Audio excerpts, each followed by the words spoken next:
We're here to show you how to solve this Kakuro puzzle that I made called Nothing Unusual to See Here. The clues themselves are fully valid clues. Sometimes in a variation like this, a duplicate Kakuro, you might have like a clue like a 5 and 3 cells, which would be 113 or 112, but a 5 and 3 cells can't be in a legitimate Kakuro puzzle. So all the clues here look legitimate. Even I think if you were to solve like a regular Kakuro, like you can make some amount of real placements, but you'll quickly sort of break down, like even in this corner. And so what you'll have to do, which is why this puzzle is a little bit mind-bending, is forget the normal rules of how you think about sums and come up with new rules about sums. And so there are a few different break-ins. I think 3 of the 4 quadrants have simple, I'll call them simple, but at least 3 of them have specific break-ins, and the last you have to flow into by solving the rest of the puzzle. So I'll start with a big extreme of 24. The other place to start with is minimum of 6. I think those are the easiest clues, and they're the easiest because when you first think about them, while 6 can be a 1, 2, 3 without duplicates, once there are duplicates, 1, 1, 4 is a valid set for them. 2, 2, 2 is not, because that's duplicating too many things, and 3, 3 something is not going to work. And so a 6 is a 1 and 4, specifically 2 1s with a 4, and 24 is 2 9s with a 6. A 9 could potentially double with a 13, 1, 1, 2. A 6 could potentially work in the space, but let's actually look at this 23 above to finish out sort of how this goes.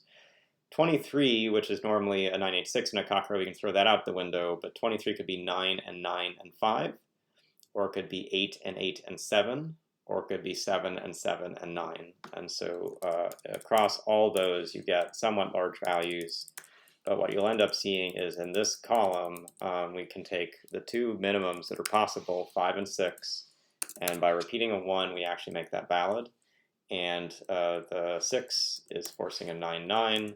The 5 is also forcing a 9, 9. And so we actually, in this quadrant, have the duplicates already known for these columns, and now we just need to think through the remaining sums. Now, one thing that's going to be important as you work through this is to think about the parities of clues and how that works. So what it means, for instance, with this 9 coming across, if the 1 repeated, you'd have 1 with 7. That's okay. If it doesn't repeat, you have to have a 4, which is an even choice. And so sometimes the even versus the odd choices are going to be helpful to think through. Particularly what it means, like with this 8 coming across, we don't have a 3 in here, we don't have a 5 in here. Like there's no way to get 3 odd digits that are going to work. And so either the same odd digit repeats, in this case you'd have another 1, and that would be with a 6. And if that odd digit isn't in there, well, how are you going to get to a sum that's even again? And so the thing to note is while a sum like this, which is an odd with a single odd put into it, has 2 choices, and even with a single odd put into it has exactly 1 choice. It needs to repeat the same odd in this case. And so we've got a 1 with 6 to place, and then either a 1, 7 or a 4, 4 to go. And it's going to come from thinking about these sums vertically. So we have 18 with 12 to go, and we have 18 with 10 to go. And the 10 to go in just 4 cells is a typical 1, 2, 3, 4 group. So we can eliminate the 7, eliminate the 6. This is 1, 6. Once we put in the 1, this is a 4. This is 2, 3. This is 2, 3. That 4 puts another 4 in. That now puts in this 2, puts in this 3. Actually, we don't. Sorry, I've gone too fast. We could be duplicating in these rows, but this corner solves just as I showed it. You'll have a single 2, you'll have this 2, 3 pair, and we're going to have to go and look elsewhere for the next places. So let's come to the top, and this 1, 1, 4 group is pretty key, and its intersection with this 35 coming across is also quite constrained. The largest you can get in 4 cells is 9987, which is 33. 33 plus 1 is 34, which is too small, and so when I was setting this puzzle, I made sure this coming across would be just large enough that you could force the 114 at the start. This 1 now is going to come across and needs to be a 1 with a 9 or 2 5s. The 9 can't go there, so the 1 can't go here. If this is a 5, it would put another 1, 1 down here, but remember you already eliminated a 1 as being an option in the space. And if this can't be a 1, then this can't be a 5. So this is a 1, this is a 9. Those are required. This is now 1 with 5 or 3 with 3, so we can put this in, but again, this can't be a 1 down here. Let's come back now that we put in the 4 and see if a value like 3 is okay for it. And again, the largest we could be in 3 cells is 998, which is 26. 26 is leaving behind 9 more as the count, and 5 with a 4 is correct. A 3 is too small. 5 is actually forced, however the rest go. And so we know for sure this is 998, and we know the 5, and we know the 4, and that puts in this 1. This now is a duplicate row with a 1 and a 1. Let's now actually see which values can actually sit here. And 23 with an 8 would put in a 6. There's no duplicate in that clue, so it's got to be 1 and 1 and 5, puts in a 9. We have an 8 or 9 to place, but if the 9 goes with another 9, we now have the duplicate, and we have to put 1, 2, 3 down here, and that's far larger than 21. That's actually 24. So this is 8, this is 9. We're going to have 1, 1, 2, finishing out the space, the smallest possible set, 2 1s and a single 2 coming through. If this is now an interesting spot, but where I was talking a little bit about parity causing an issue in the puzzle, let's say this was the 2, and if it were the 2, we have 13 to go, and 13 to go is going to have an odd number and an even number, which means the even number has to be duplicate with the even number we have, and that means we have to have 2 2s and an 11. And while the difficulty of this puzzle may go to 11, the values you can put into the cells do not. So this has to be a 1. We now have an even set left, which could be 7 and 7. Notice that it can't duplicate the 1. So actually this is forced to be 7 with 7. There's no other duplicate. If it doesn't duplicate 1, 1 with 13, these numbers have to duplicate. We've got 16 coming down with 5 to go. That could be 1, 1, 3 or 1, 2, 2. Thing to note, at least at this stage, is this space. And what this does, and it may not yet clue it up until we work through this remaining quadrant, is it makes this row particularly interesting. And that's because while we don't know what value actually is duplicating, we've got 4 values that are all 3 or lower. So the duplicates are already in the grid. And that means what remains are only new numbers, and they can at best be pretty large numbers. And so let's get back to our normal note style and see, like, our typical max is 7, 8, 9. So let's just conceptualize 24 is the value on the far right. What is the most we can get in the remainder? The most we can get in the remainder is 9 more.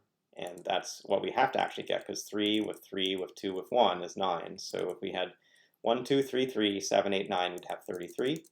So we do need to get 3, 3, 2, 1 in the space. There are 2 cells that can take the 2 3s.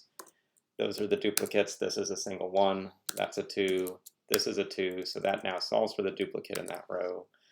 9 and 7 and 3 leaves behind 2 single 1s. And so we get this into the grid. And that's a great start. This 10, which has a single 1 placed, is now also pretty constraining. So we've got an odd number left to go, which is an odd plus an even. So the repeat digit has to be the same odd digit we already have, which is another 1. Notice that this 7 coming down has a 7, 8, or 9 in the cell. And whatever that is, 7 with 7, 14, 8 would be too large. So this is 1, this is 8 going across. We actually don't yet know if these repeat or not, but let's think about this value a little more. We've got 1, we've got 2, 2, so this is a 3 or more. Let's do something like this. And we've got a few options. If this is 7 and this is 8, then we could have 1, 1, 3 complete this out. And if this 7 with a 7, then we would need to have non-repeating digits, which would be 2 and 3. So in both scenarios, we either have a 1, 2 with a 3. Sorry, we have a 1 or a 2 with a 3.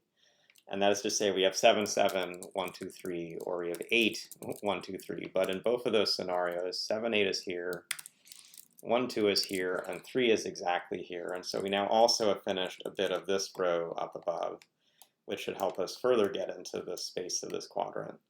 So we have 8 placed. This is now 22 left over, which is going to be 3 non-repeating digits of 5, 6, 7, 8, 9, specifically be 9, 8, and 5, or 9, 7, and 6. So a 9 for sure is in that spot. So that's a start for there. So let's actually come through and work through the intended starts now in this upper right quadrant, which were trickier than the 2 on the left side, because there wasn't a forced value like this 6 and 3 cells or this 24 and 3 cells.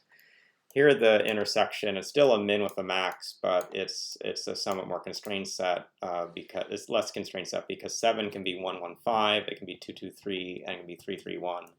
The largest value here though is a 5. And the remaining digits, again, if the repeat is in them, 998 is the largest those can be, and so that is a total of 26, which means that we always have to have a 4 or a 5 in those cells. And if you get to where this cell can be 4, 5, the one thing you might have noted, maybe you didn't note, when I was going through this list, 4 is never in a duplicate of 7 and 3 cells. 115, 223, 331. If this is a 4, what's left over? 1 and 2, and those don't duplicate. So you can actually put that upper right corner of the cell is a forced 5. We get 2 1s. And we now have to do 25 in 3 cells, which is 9 and 9 and 7, or 8 and 8 and 9. So 7, 8, 9, 7, 8, 9, 7, 8, 9 come up.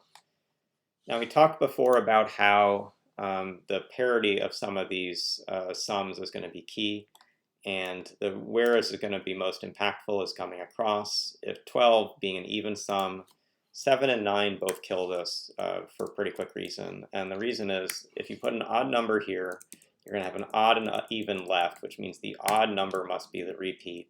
And if that's 2 7s or 2 9s, those are both far too large. So this has to be an 8. This 8 also can't be the repeat, so these 2 cells have to contain the repeat, which will be 2 2s. We now have a case where an 8 is in this grid, and knowing that the values were 997 or 889, 889 is now what these are doing. And we get to another scenario where we can be trying to think about what are the repeats in these spaces. If this is a 9, it now leaves behind an odd sum here, which is again an odd with an even. So the odd, it has to be the repeat digit, and we're going to get a case where we've got to put a 0 into the grid. This is not that kind of variation. So 8 is up above, 9 is down below. Again, this is a little bit tricky to work through, but hopefully you're seeing the logic behind all these steps. 8 could be 2 with 8 or 5 and 5, so we'll mark in those options. 9 right here is leaving behind 12, which could be 3 with 9 or 6 with 6, and all of those are actually still valid, so we have to put those all in as choices. But we can now start to do the vertical sums and use that to limit some of these choices up above. In particular, 23 in 5 cells, if this were a 2, is now leaving behind 18, but we already have a duplicate. We can't put 2 9s in here, and so this 2 is no good, which means this 8 is no good. We have to consider, I think, what would happen if we put in different values, and here I think the parity may play out. I'm trying to remember which cell is more critical, but I think one of these 2 value cells is particularly interesting. So let's look at the 23 as a starting point. Right now it's leaving behind 20, and the 20 is still going to need a repeat to come, and if I put in a 5, I'm leaving behind 15. And 15 is 6 or 9 or 7 or 8, but both of those pairs don't have a repeat, and the 5 down here, which could be the repeat, would put in 10 into that cell. And so this has to be an 8, this has to be a 2.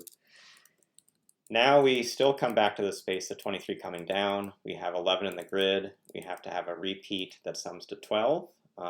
The 9 up above puts in a 3, that's no good. The 3 up above puts a 9 below, that's no good. This is 6 and 6.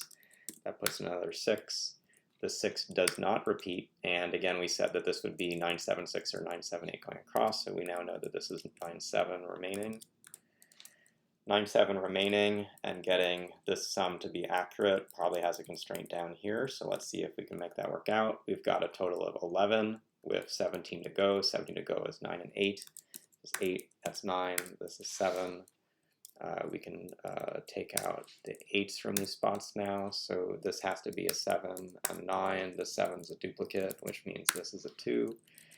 7, 8, 9, 8 is 24. We've got 4 to go. None of these are the repeats, so the repeats down below, so we've got 2 2s and a 2. This finally, knowing that these are all 2s, lets you actually do some work in the space. The first thing it does is actually set up a 24 in 3 cells, and this works the same way it did before. It's got to be 6 and 9. With 2 9s across the whole row.